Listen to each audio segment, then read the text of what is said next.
না, আমার নবীর চাচার সংখ্যা ছিল 9 জন। কয়জন? জোরে বলেন কয়জন? নবীর চাচার সংখ্যা ছিল 9 জন। এদের মধ্যে 2 জন হলো ইমানদার, একজনের নাম আমির খাম, যার একজনের নাম আব্বাস। বাকি 7 জনই রাসূলুল্লাহর সঙ্গে দুশমনি করেছে। ওই 7 জনের বংশধর যারা নবীর মিলাদ কোনোদিন পড়ে না তারা, ওই 7 জনের বংশধর যারা নূরের নবী মানে না তারা, ওই 7 জনের বংশধর যারা জানাজার নামাজ পড়ে দোয়া করে না তারা, ওই 7 জনের বংশধর যারা আমার নবীর সাধারণ পাবলিক বানায় তারা, ওই 7 জনের বংশধর যারা নবীকে আমাদের মতো মানুষ, তারা বলে দুনিয়ার মুসলমান।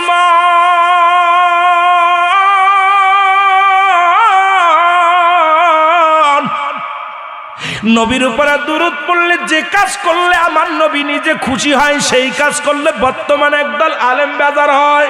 আমি আপনাদের কাছে জানতে চাই, আমার নবীরে খুশি করবেন না আলেমরে খুশি করবেন?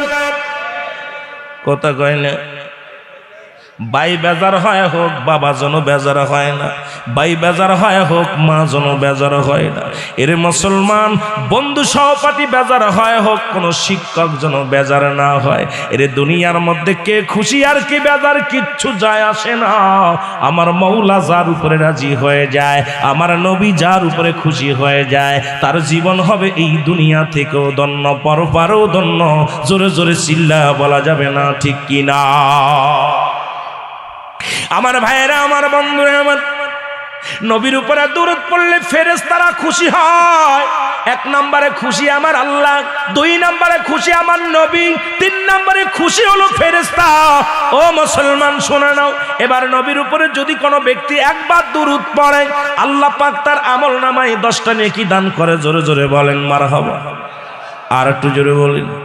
নবীর উপরে একবার যদি কোনো ব্যক্তি দুরূদ পড়ে, তার আমল নামায় 10টা নেকি দান করে। নবীর উপরে একবার যদি কোনো ব্যক্তি দুরূদ পড়ে, 10টা গুনাহ তার আল্লাহ চিরতরে মাফ করে দেয়। নবীর উপরে একবার যদি কোনো ব্যক্তি দুরূদ পড়ে, ও মুসলমান শুনে নাও, 10টা পুরস্কার আল্লাহ ইয়াউমাল কিয়ামতের ময়দানে আল্লাহ দান করবে। জোরে জোরে চিল্লায়া বলা যাবে না মারহাবা?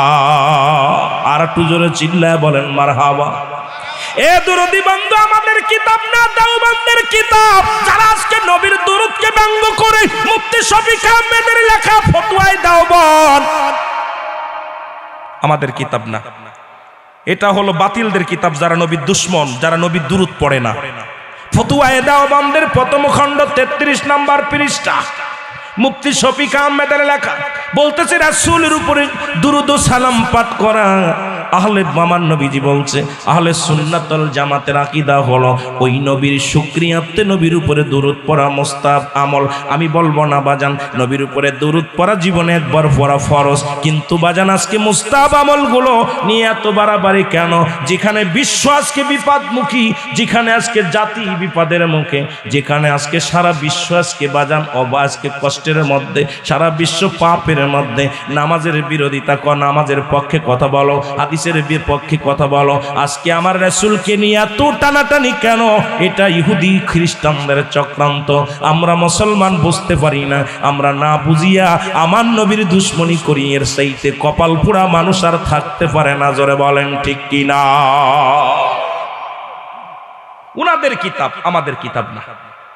এ দরদি বন্ধু শুনে নাও, আমার বাবারা শুনে নাও, নবীর উপরে দুরূদ পড়ো, লাভ না লস? জোরে বলেন লাভ না লস? এখন কয় নবীর দুরূদ লাগবে না, বেদাত না যায় সারাম। আমার কথা হলো, কবরে যেদিন শোয়াবা সেদিন আমার নবীর মিল্লাতে রাখবা না। কেন? আপনাদের যারা দুশমনের এলাকার মধ্যে যারা মানুষ মারা যায়, মারা গেলে কবরের উপরে রেখে দেয় কি বলে? বিসমিল্লাহি ওয়া আলা মিল্লাতি রাসূলুল্লাহ। জোরে বলেন, বলে কি বলেন? মিল্লাত মানে দল, কার দল?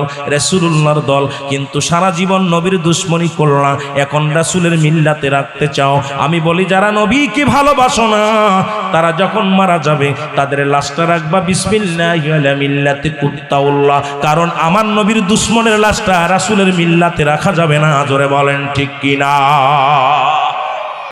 আমার ভাইরা, আমার বন্ধুরা, আমার যে নবী উম্মতের কান্ডারি, নবী লাগবে কবরে, নবী লাগবে মিজানে, নবী লাগবে ফুলসিরাতে, নবী লাগবে ইয়াউমাল কিয়ামতের ময়দানে।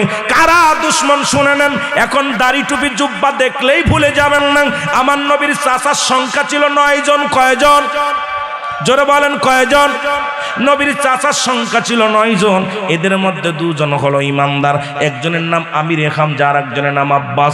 বাকি 7 জনই রাসূলুল্লাহর সঙ্গে দুশমনি করেছে। ওই 7 জনের বংশধর যারা নবীর মিলাদ কোনোদিন পড়ে না তারা, ওই 7 জনের বংশধর যারা নূরের নবী মানে না তারা, ওই 7 জনের বংশধর যারা জানাজার নামাজ পড়ে দোয়া করে না তারা, ওই 7 জনের বংশধর যারা আমার নবীর সাধারণ পাবলিক বানায় তারা, ওই 7 জনের বংশধর যারা নবীকে আমাদের মতো মানুষ তারা বলে। অথচ নবী বলতেছেন আল বেদায়ান নেহার 4th খণ্ড, ওই মুফতি সাহেব লিখে নাও, আল বেদায়ান নেহার 4th খণ্ড 557 পৃষ্ঠা, জামি সগীর 1ম খণ্ড 182 নম্বর পৃষ্ঠা। যদি আপনাদের কাছে কিতাব থাকে লিখে নেন। নবী বলতেছেন বাজান রে, রাবি হলো আব্দুল্লাহ ইবনে মাসউদ রাদিয়াল্লাহু তাআলা তে বর্ণিত। আমার নবী বলতেছেন হাদিসের বিশেষ অংশ, নবী বলেন হায়াতি খায়রুল লাকুম ওয়া মামায়াতি খায়রুল লাকুম। আমার নবী বলে উম্মতিরা রে,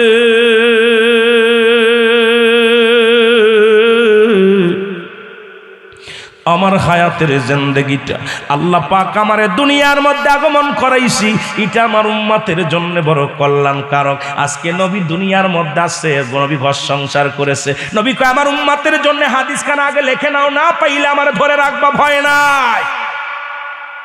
নবী কি বলে শুনে নেন। এখন কয় নবী বিয়ে করছে, নবীর ছেলে মেয়ে ছিল, নবী সংসার করছে।